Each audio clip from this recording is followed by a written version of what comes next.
Good evening everybody, great to have you all back again, ready for another wonderful chapter of Harry Potter and the Philosopher's Stone. This chapter is a pretty fast-paced one, lots of exciting things happen as always in Harry Potter, and I'm sure there are lots of us that are now becoming fans. Just want to say a great big thank you to your teachers who are uploading your videos to Seesaw. I've been speaking to Miss Edgar and Mrs. Wilson, who have been telling me that there are so many of you that are really enjoying the videos and getting along and getting involved as well. So thank you for that, and thank you to your teachers. So, with no further ado, the quiz questions from yesterday's reading. We had 3 questions. Question number 1, what colour is the writing on Harry's new broom? It says Nimbus 2000 and it is written in gold at the top of his broom. Second question, who were the beaters on the Gryffindor Quidditch team? It was, of course, Fred and George Weasley. And the third question, what did Harry get on his wand when he was fighting the troll? It was, of course, troll bogies. Gross. As I said before, this chapter is chapter 11. It is called Quidditch, and I'm sure you can guess straight away what this chapter is going to be about. But just so you know, there are some sections where I have to read quite fast. I'll try not to make any mistakes, but I might do, so bear with me. Okay, with no further ado, let's get started. As they entered November, the weather turned very cold. The mountains around the school became icy grey, and the lake-like chilled steel. Every morning the ground was covered in frost. Hagrid could be seen from the upstairs windows defrosting broomsticks on the Quidditch pitch, bundled up in a long moleskin overcoat, rabbit fur gloves and enormous beaver skin boots. The Quidditch season had begun. On Saturday, Harry would be playing in his first match after weeks of training, Gryffindor versus Slytherin. If Gryffindor won, they would move up into second place in the House Championship. Hardly anyone had seen Harry play because Wood had decided that, as far as their secret weapon, Harry should be kept, well, secret. But the news that he was playing Seeker had leaked out somehow, and Harry didn't know which was worse. People telling him he'd be brilliant, or people telling him they'd be running around underneath him, holding a mattress. It was really lucky that Harry now had Hermione as a friend. He didn't know how he'd have got through all his homework without her, what with all the last-minute Quidditch practice Wood was making them do. She had also lent him Quidditch Through the Ages, which turned out to be a very interesting read.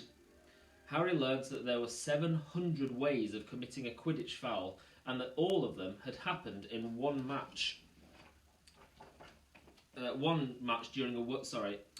All of them had happened at once during a World Cup match in 1473. That Seekers were usually the smallest and fastest players, and that most serious Quidditch accidents seemed to happen to them. That although people rarely died playing Quidditch, referees had been known to vanish and turn up months later in the Sahara Desert.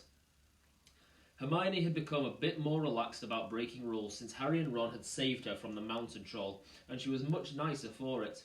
The day before Harry's first Quidditch match, the 3 of them were out in the freezing courtyard during break, and she had conjured them up a bright blue fire which could be carried around in a jam jar. They were standing with their backs to it, getting warm, when Snape crossed the yard. Harry noticed at once that Snape was limping. Harry, Ron and Hermione moved closer together to block the fire from view. They were sure it wouldn't be allowed. Unfortunately, something about their guilty faces caught Snape's eye. He limped over. He hadn't seen the fire, but he seemed to be looking for a reason to tell them off anyway. "What is that you've got there, Potter?" It was Quidditch Through the Ages. Harry showed him. "Library books are not to be taken outside the school," said Snape. "Give it to me. 5 points from Gryffindor." "He's just made that rule up," Harry muttered angrily as Snape limped away. "Wonder what's wrong with his leg." "Dunno, but I hope it's really hurting him," said Ron bitterly. The Gryffindor common room was very noisy that evening. Harry, Ron and Hermione sat together next to a window. Hermione was checking Harry and Ron's charms homework for them. She would never let them copy. How will you learn? But by asking her to read it through, they got the right answers anyway. Harry felt restless. He wanted Quidditch through the ages back, to take his mind off his nerves about tomorrow. Why should he be afraid of Snape? Getting up, he told Ron and Hermione he was going to ask Snape if he could have it back. Rather you than me, they said together, but Harry had an idea that Snape wouldn't refuse it if there were other teachers listening. He made his way down to the staff room and knocked. There was no answer. He knocked again. Nothing. Perhaps Snape had left the book in there. It was worth a try. He pushed the door ajar and peered inside, and a horrible scene met his eyes. Snape and Filch were inside, alone. Snape was holding his robes above his knees. One of his legs was bloody and mangled. Filch was handing Snape bandages. "Blasted thing," Snape was saying. "How are you supposed to keep your eyes on all three heads at once?" Harry tried to shut the door quietly, but... "Potter!" Snape's face was twisted with fury as he dropped his robes quickly to hide his leg. Harry gulped. I just wondered if I could have my book back." "Get out! Out!" Harry left. Before Snape could take any more points from Gryffindor, he sprinted back upstairs. "Did you get it?" Ron asked as Harry joined them. "What's the matter?" In a low whisper, Harry told them what he'd seen. "You know what this means," he finished breathlessly. "He tried to get past that three-headed dog at Halloween. That's where he was going when we saw him. He's after whatever it's guarding. And I bet my broomstick he let that troll in too, to create a diversion." Hermione's eyes were wide. "No, he wouldn't," she said. "I know he's not very nice, but he wouldn't try and steal something Dumbledore was keeping safe."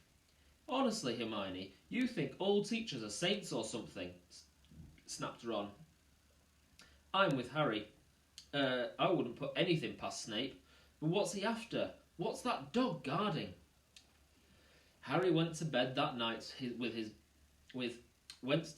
his head buzzing with the same question. Neville was snoring loudly, but Harry couldn't sleep. He tried to empty his mind.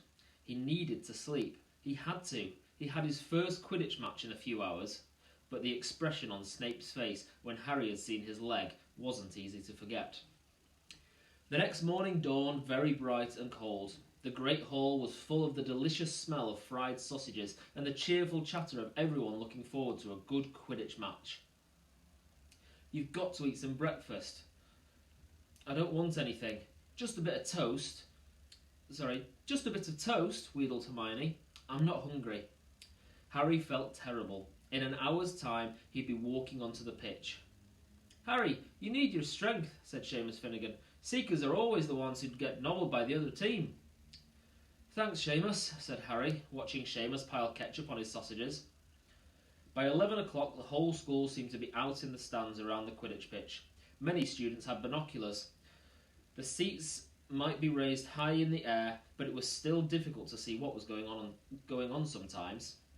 Ron and Hermione joined Neville, Seamus and Dean, the West Ham fan, up in the top row. As a surprise for Harry, they had painted a large banner on one of the sheets Scabbers had ruined. It said, "Potter for President," and Dean, who was good at drawing, had done a large Gryffindor lion underneath. Then Hermione had performed a tricky little charm so that the paint flashed different colours. Meanwhile, in the changing rooms, Harry and the rest of the team were changing into their scarlet Quidditch robes. Slytherin would be playing in green. Wood cleared his throat for silence. "OK, men." "And women," said Chaser Angelina Johnson. "And women," Wood agreed. "This is it."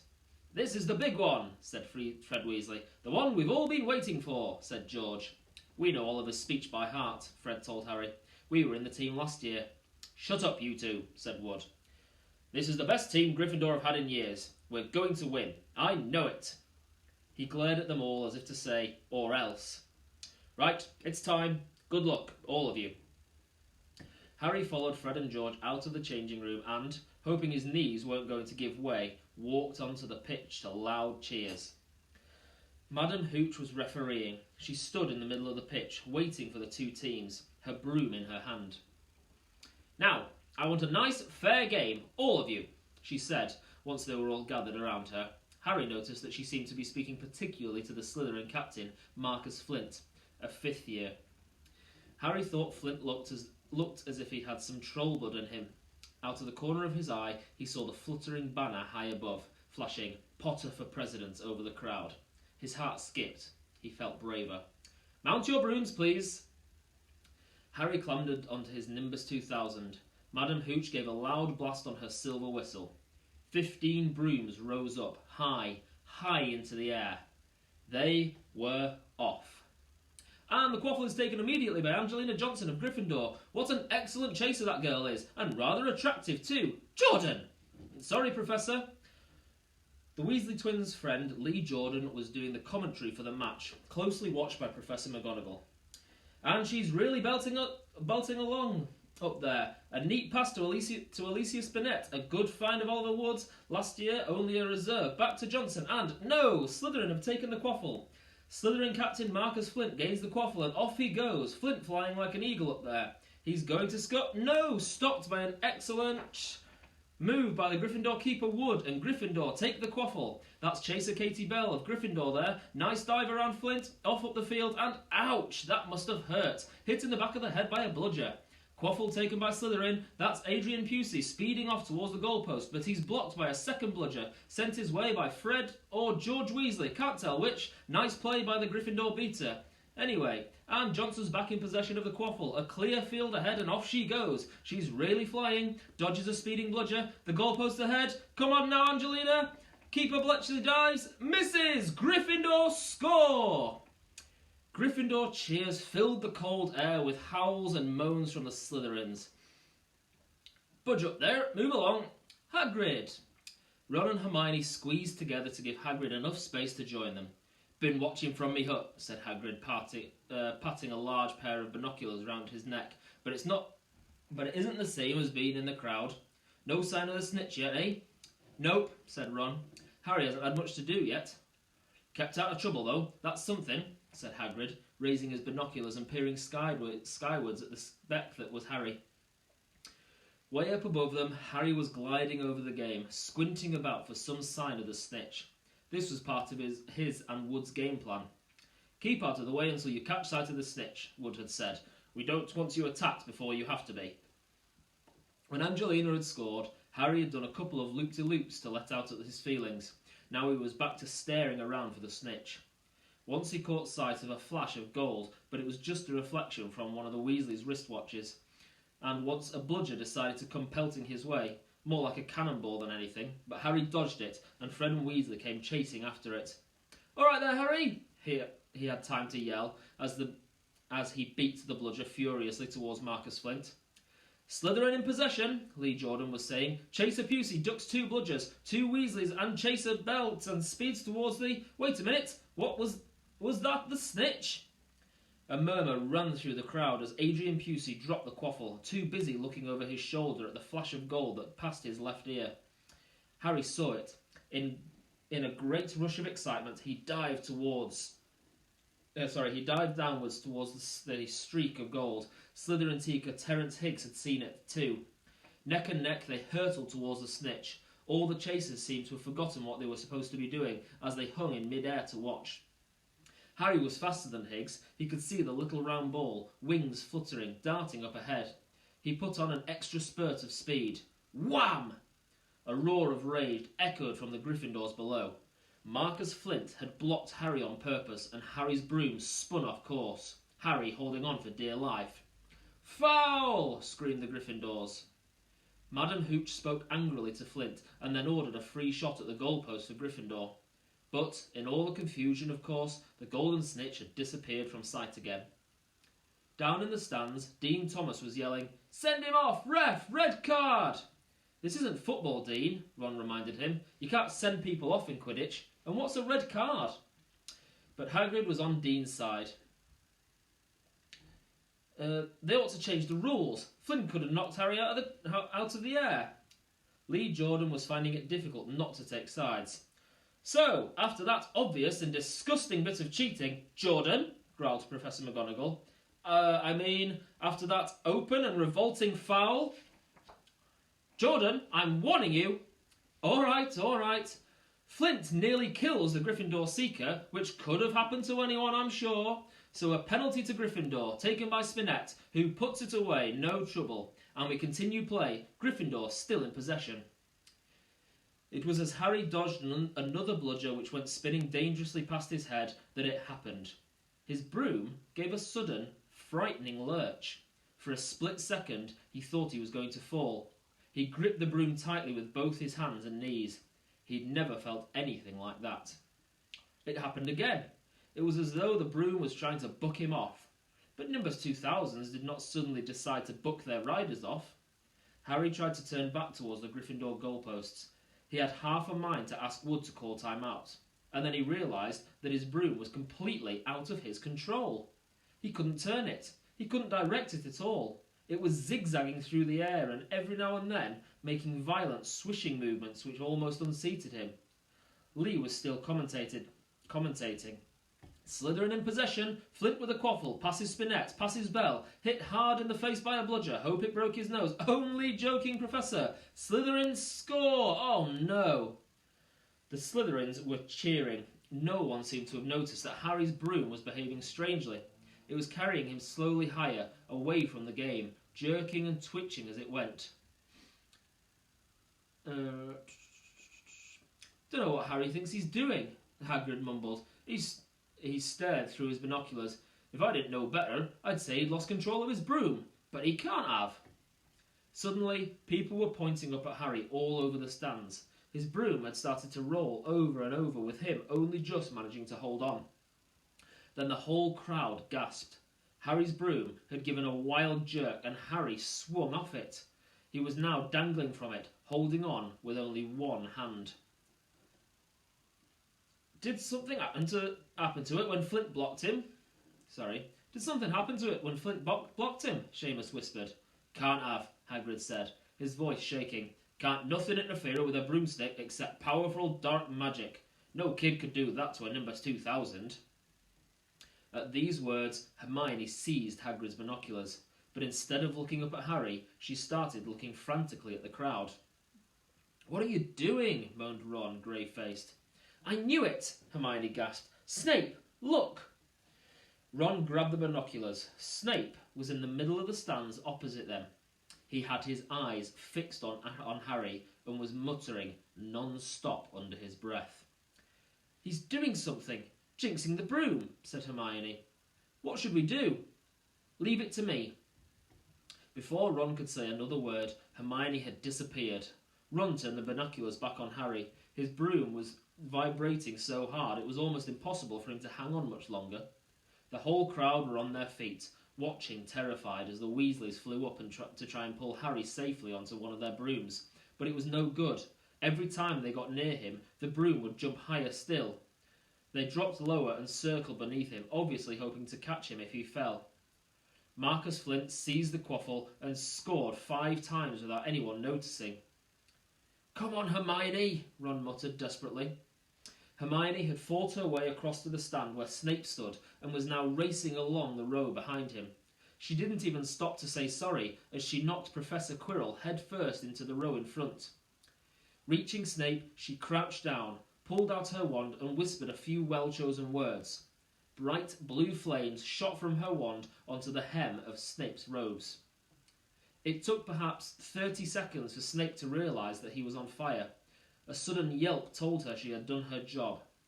Scooping the fire off him into a little jar in her pocket, she scrambled back along the row. Snape would never know what had happened. It was enough. Up in the air, Harry was suddenly able to clamber back onto his broom. Neville, you can look, Ron said. Neville had been sobbing into Hagrid's jacket for the last 5 minutes.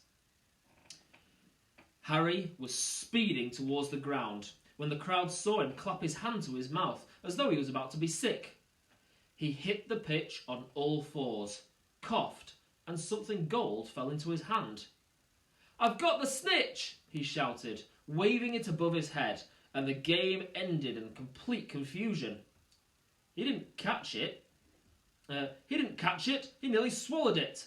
Flint was still howling 20 minutes later, but it made no difference.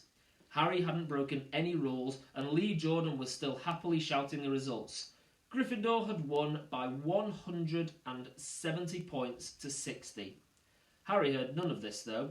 He was being made a cup of strong tea back in Hagrid's hut, with Ron and Hermione. "It was Snape," Ron was explaining. "Hermione, I saw him. He was cursing your broomstick, muttering. He wouldn't take his eyes off you." "Rubbish," said Hagrid, who hadn't heard a word of what had gone on next to him in the stands. "Why would Snape do something like that?" Harry, Ron and Hermione looked at each other, wondering what to tell him. Harry decided on the truth.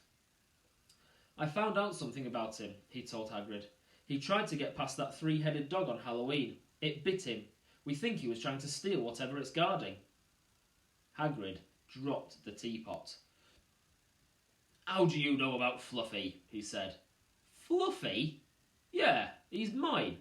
Bought him off a Greek chap I met in the pub last year. I lent him to Dumbledore to guard the, Yes, said Harry eagerly. "Now don't ask me any more," said Hagrid gruffly. "That's top secret, that is." But Snape's trying to steal it." "Rubbish," said Hagrid again. "Snape's the Hogwarts teacher. He'd do nothing of the sort." "So why did he just try and kill Harry?" cried Hermione. The afternoon's events certainly seemed to have changed her mind about Snape. "I know a jinx when I see one, Hagrid. I've read all about them. You've got to keep eye contact, and Snape wasn't blinking at all. I saw him." "I'm telling you you're wrong," said Hagrid hotly. "I don't know why Harry's broom acted like that, but Snape wouldn't try and kill a student. Now, listen to me, all three of you. You're meddling in things that don't concern you. It's dangerous. You forget that dog, and you forget what it's guarding. That's between Professor Dumbledore and Nicholas Flamel." "Aha," said Harry. "So there's someone called Nicholas Flamel involved, is there?" Hagrid looked furious with himself. And that is the end, believe it or not, of Chapter 11. Lots of exciting things as always. A wonderful Quidditch match to enjoy, with Harry victorious at the end, catching the golden snitch. Okay, I've got 4 questions for you today. 4 questions. Question number 1. Who is the commentator in the Quidditch match? Who is the commentator? So that's the person that tells everybody else what's going on during the match. Who is the commentator? Question number 2. How did Harry catch the snitch? Question number 3. When Hermione went to distract Snape, who did she accidentally run into and knock over? Very important question, that one. And question number 4. Who did Hagrid say that the only people that should be concerned about the thing that's being guarded by Fluffy is Professor Dumbledore and who? Professor Dumbledore and who? Thanks again for listening. I hope you enjoyed it. And again, as I'll keep on saying, I hope I get to see you all again soon. Bye-bye.